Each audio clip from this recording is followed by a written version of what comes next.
लोग रिश्तेदारों का इंतजार करते हैं, आज लोग मित्रों के आने का इंतजार करते हैं। लेकिन समस्या यही है कि लोग परमात्मा का इंतजार नहीं करते। बोलो करते क्या? नहीं करते। परमात्मा के आने का इंतजार करो। इंतजार करोगे तो परमात्मा जरूर मिलेगा। है? पत्नी मायके चली जाए और फोन पर तुम बात करो कि कब आओगी, तो कहती है कि मैं परसों प्रातः 8 बजे की बस में बैठूंगी और चलूंगी 2 घंटे के अंदर अंदर मैं बांगर मऊ बस स्टैंड पहुंच जाऊंगी।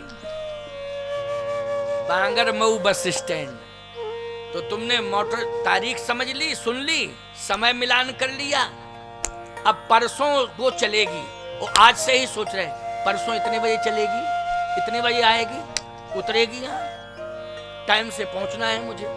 कितनी ललक है, कितनी लालसा है। और तुम परसों पहुंच गए, कै बजे? 10 बजे पहुंच गए बांगर मऊ। अब नहीं आई वो 10 वाली बस से, 8 बजे चलनी थी, 10 बजे आना, नहीं आई। अब तुम फोन लगा रहे हो, फोन लग नहीं रहा है, नेटवर्क फेल। तो तुम कह रहे हो कि 10 बजे नहीं आई तो 12 बजे तो जरूर आएगी। 12 बजे भी नहीं आई वो। अब तुमने फिर फोन लगाया, नेटवर्क फेल, काम ही नहीं कर रहा नेटवर्क। अब क्या करोगे? तुमने कहा 2 बजे तो जरूर आएगी, 2 बजे नहीं आई। तुमने कहा 4 बजे जरूर आएगी, तुमने कहा 4 बजे नहीं आई तो फिर 6 बजे जरूर आएगी। लेकिन लास्ट बस आई, फिर भी वो नहीं आई। लेकिन तुमने निराशा नहीं उत्पन्न की, तुमने कहा आज नहीं आई तो कल जरूर आएगी।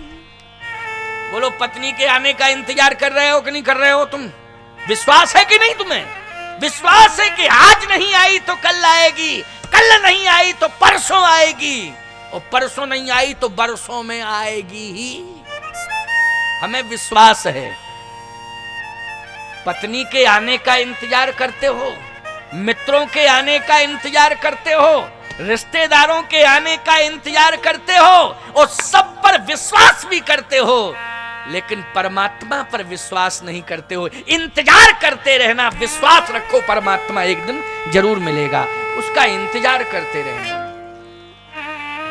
इसलिए गुरुदेव ने सबसे पहले यही कहा है, इंतजार करो। क्या करो? इंतजार धरहूं धीर, हुई है सुतचारी, त्रिभुवन विदित भगति भय हारी। धीरज रखो, वो परमात्मा आएगा जरूर। और एक बात बताएं, हुई है सुतचारी, अकेले नहीं 4, वो अपने साथ 3 और लेके आएगा। दशरथ जी बोले महाराज हमसे तो कहा था कि मैं आऊंगा। मैंने कहा चाहो तुम्हें समान सुत का, आप सरिस खोजूं कहां जाई, नृप तो तनय हो में आई। एक वचन है, मैं आऊंगा। वशिष्ठ जी बोले तुमसे कहा था मैं अकेले आऊंगा, और मुझसे कहा था मैं 3 को और लेके आऊंगा। कहे आपसे भी कहा था? कहे हाँ हमसे कहा था, तभी तो मैं गारंटी से कह रहा हूं, गारंटी से कह रहा हूं कि आएगा, वो आएगा, आएगा निश्चित। कहे आपसे कब कहा था? बोले जब भगवान शंकर ने कहा देवताओं से, महात्माओं से कि सामूहिक रूप से प्रार्थना करो, और प्रार्थना करोगे तो परमात्मा जरूर आएगा।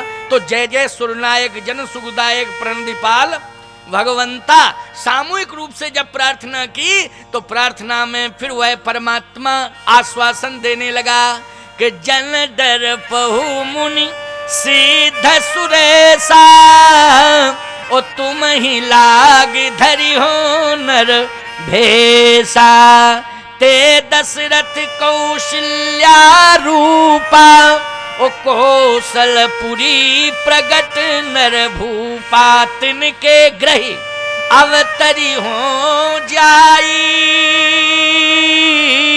रघुकुल तिलक सुचारऊ भाई हम अकेले नहीं, 3 को साथ में लाएंगे, हम समेत 4 होंगे तो 4 होंगे। ये मुझसे कहा जन दर्पो मुनि सिद्ध सुरेशा, तो मुनि सिद्धों में हम स्वयं खड़े थे। वशिष्ठ जी बोले इसलिए मैं दावे के साथ कह रहा हूं, धरो धीर हुई है सुतचारी, त्रिभुवन विदिति भगति भय हारी। 4 आएंगे, चिंता मत करो। अच्छा बोलो भैया, भगवान अपने साथ में 3 को और लेके आया कि नहीं? भरत, लक्ष्मण और शत्रुघ्न। इस तरह से राम, लक्ष्मण, भरत और शत्रुघ्न, ये 4 हैं। गुरुदेव ने कहा चिंता मत करो दशरथ, अंतिम श्वास तक भी वो परमात्मा तुम्हें प्राप्त हो सकता है, लेकिन फिर भी अब तुम आर्त होकर के आए हो, तुम्हारे मन में जिज्ञासा है कि परमात्मा मुझे जल्दी प्राप्त हो, तो जल्दी प्राप्त अगर परमात्मा हो सकता है तो अपने नगर में यज्ञ कराओ, यज्ञ के माध्यम से परमात्मा अवश्य आएगा। अपने नगर में यज्ञ कराओ। बोलो तुमने अपने गांव में यज्ञ कराने का संकल्प लिया कि नहीं? किस लिए संकल्प लिया है? कि भगवान मुझे प्राप्त हो जाएं यज्ञ के माध्यम से। और वशिष्ठ जी ने भी कहा कि अपने नगर में यज्ञ कराओ, अयोध्या में यज्ञ कराओ। यज्ञ होगा तो निश्चित है यज्ञ के माध्यम से वो परमात्मा अवश्य ही आएगा। देखो भाई, संतान के आने का संबंध शरीर से है, बोलो है कि नहीं? संतान के आने का संबंध किससे है? शरीर से। लेकिन भगवान के आने का संबंध तो यज्ञ से है प्यारे। बिना यज्ञ के भगवान नहीं मिल सकता है। यज्ञ स्वयं यज्ञ स्वरूप है वो, इसलिए यज्ञ से ही वो परमात्मा प्राप्त हो सकता है। यज्ञ की तैयारियां हुई साहब? अच्छा बोलो, यज्ञ की तैयारियां हुई कि नहीं? भगवान को आना है, यज्ञ की तैयारियां हुई। आपके यहां भी तो यज्ञ चल रहा है, यज्ञ के माध्यम से ही कथा हो रही, कथा के माध्यम से यज्ञ हो रहा है। दोनों एक दूसरे के पूरक हैं। और भैया एक बात बताएं, यज्ञ हो रहा है, समस्त ग्रामवासी भगवान को प्राप्त करने के लिए यज्ञ कर रहे हैं, लेकिन हम गुरु वशिष्ठ की भूमिका में आके यज्ञ की महिमा बता रहे हैं। भगवान कैसे मिल सकते हैं, इसके लिए हम प्रवचन के माध्यम से आप सबको रहस्य बता रहे हैं। भगवान कैसे मिल सकते हैं, यज्ञ की तैयारियां हुई।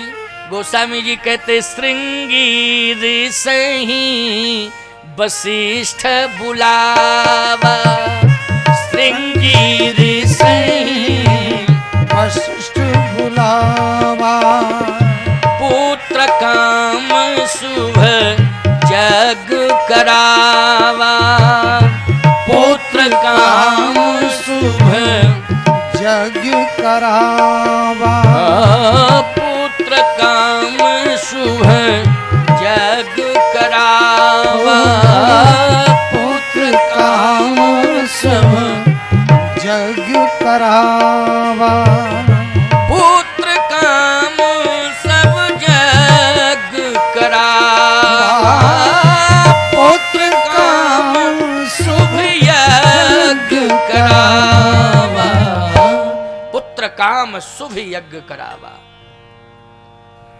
श्रृंगी ऋषि वशिष्ठ बुलावा, पुत्र काम शुभ यज्ञ करावा।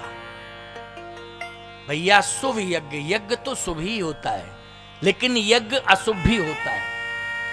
आप कहो महाराज अशुभ? हाँ, अशुभ यज्ञ किसने किया? दशरथ जी ने शुभ यज्ञ किया और दशमुख ने अशुभ यज्ञ किया। बोलो किया कि नहीं? दशमुख ने अशुभ यज्ञ किया और दशरथ ने शुभ यज्ञ किया। वशिष्ठ के माध्यम से शुभ यज्ञ हुआ। नाथ करे रावण एक जागा, ओ सिद्ध होए नहीं मरे अभागा। ये अशुभ यज्ञ है। मैं ना मरूं और सबको मारूं, इसके लिए यज्ञ कर रहा है। देखा आपने? मैं सबको मारूं और मुझे कोई ना मारे, मैं ना मरूं। बोलो भाई, ये शुभ यज्ञ है कि अशुभ यज्ञ है? जल्दी बोलो। है? ये अशुभ यज्ञ है कि मैं सबको मारूं और मुझे कोई ना मारे और मैं कभी ना मरूं, इसके लिए यज्ञ कर रहा है। ये अशुभ यज्ञ है, तामसी यज्ञ है, समझ गए हो कि नहीं? लेकिन दशरथ जी ने भगवत प्राप्ति के लिए याद रखना शुभ यज्ञ क्रिया है। आप सब भी ग्रामवासी भगवान की पैसे